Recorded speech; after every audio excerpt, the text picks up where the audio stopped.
नीचे मत गिरा देना कि मैं आवाज देता रहूं और आप ना सुन पाए, और हे प्रभु मुझे इतना ऊपर मत उठा देना कि आप आवाज देते रहें और मैं ना सुन पाऊं। आपके लिए एक छोटी सी कहानी। ये कहानी एक घुड़साल के कस्तबल के मालिक की, जिसके पास में बहुत सारे घोड़े थे, लेकिन उम्र के ढलान के साथ में उम्र जाती जा रही थी और घोड़े भी कम होते जा रहे थे। उसके पास में एक ऐसा समय आया कि सिर्फ 2 घोड़े बचे थे। उसका एक लड़का भी था, वो चाहता था कि उस बिजनेस को लड़के को सौंप दे, लेकिन उसे भरोसा नहीं था कि बच्चे में समझ है कि नहीं, वो संभाल पाएगा कि नहीं संभाल पाएगा।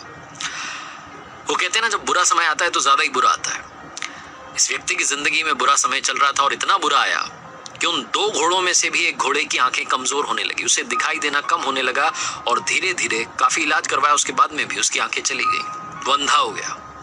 अभी जो 2 घोड़े थे ये साथ साथ जाते थे बाहर किसी काम से, तो वापस नहीं आ पाते थे। एक तो पहुंच जाता था, दूसरा वाला रास्ता भटक जाता था। इस आदमी को बार बार उसे ढूंढने के लिए जाना पड़ता था। ये परेशान रहने लगा था। एक दिन उदास बैठा हुआ था अपने अस्तबल में, तब इसका लड़का आया। उसने देखा कि पापा उदास हैं। उसने पूछा कि पापा क्या हुआ? तो इस व्यक्ति ने बता दिया कि क्या करूं, मेरा तो समय खराब चल रहा है। उस लड़के ने इस व्यक्ति को एक बहुत ही बेसिक सा आइडिया दिया, बहुत सिंपल सा आइडिया। उसने बोला कि पापा आपके दिमाग में आइडिया क्यों नहीं आया?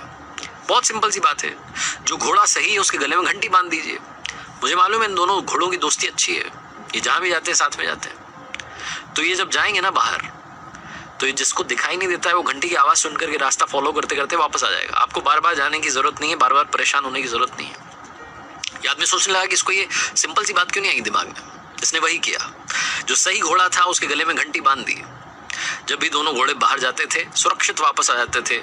जो घोड़ा सही था, जिसको दिखाई देता था, जिसके गले में घंटी बंधी थी, वो इस बात का ध्यान रखता था कि पीछे वाला जो है, जिसे दिखाई नहीं देता है, वो चल रहा है कि नहीं चल रहा है, साथ में मेरे साथ आया कि नहीं आया, उसको साथ साथ लेकर के पहुंच जाता था। 1.5-2 महीने तक इस व्यक्ति ने देखा, और जब इसे लगा कि एक्सपेरिमेंट काम कर गया है, तो इसने अपने लड़के को बुलाया और कहा कि सुनो, तुम समझदार हो गए हो, तुम लायक हो इस अस्तबल को संभालने के। और कहने लगा कि जब मैं तुम्हारी एज का था, मेरे पास में बहुत सारे घोड़े थे, ये घुड़साल भरी हुई थी।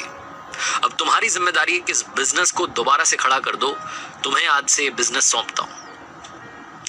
कहानी तो खत्म हो गई है। छोटी सी कहानी है, लेकिन ये कहानी घुड़साल की, घोड़ों की, घंटी की नहीं है। ये कहानी आपकी और हमारी है। अस्तबल का मालिक यानी कि वो ऊपर वाला जो हम सब का मालिक है। और ये जो 2 घोड़े हैं ना, ये आप में से और हम में से ही लोग हैं। इस वक्त इस धरती पर ये दोनों घोड़े मौजूद हैं।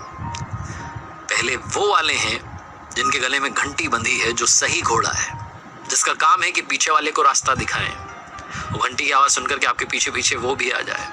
और दूसरे वो वाले हैं जिनको दिखाई देना कम हो गया है, जो इस वक्त उस अंधे घोड़े के किरदार में हैं, जिनको मदद की जरूरत है।